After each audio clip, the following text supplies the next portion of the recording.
মুস্তাফিজুর রহমানকে নিয়ে এই মুহূর্তে বড় বিতর্ক তৈরি হয়েছে আইপিএলে। কলকাতা নাইট রাইডার্সের স্কোয়াড থেকে মুস্তাফিজকে বাদ দেওয়া হয়েছে, ফলে এবারের আইপিএলে তাকে আর দেখা যাবে না। জানা যাচ্ছে নিরাপত্তা ইস্যুতে নিয়ে বাংলাদেশ ক্রিকেট বোর্ডের সঙ্গে সমস্যা তৈরি হয়েছে। সামনে বিশ্বকাপ থাকায় বোর্ড কোনো ঝুঁকি নিতে চাচ্ছে না, আর এই কারণেই পুরো বিষয়টা জটিল হয়ে উঠেছে। এই সংকটের মাঝেই বিস্ফোরক মন্তব্য করলেন পাকিস্তানের কিংবদন্তি পেসার শোয়েব আখতার।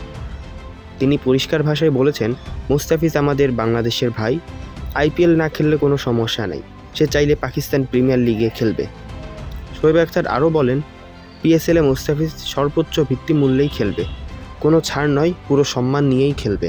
অনেকের মতে আইপিএল এখন ক্রিকেটের চেয়ে রাজনীতি আর হিসাব নিকাশই বেশি কাজ করছে, আর সে কারণেই হয়তো মুস্তাফিজের মতো একজন বিশ্বমানের বলারকে বাদ পড়তে হলো। মুস্তাফিজ এমন একজন ক্রিকেটার যে কোনো লিগ দেখে না, তার পারফরমেন্সই তার পরিচয় বানায়। তো বন্ধুরা, আপনাদের কি মনে হয় মুস্তাফিজ পিএসএল খেললে তার সর্বোচ্চ ভিত্তিমূল্য পাবে?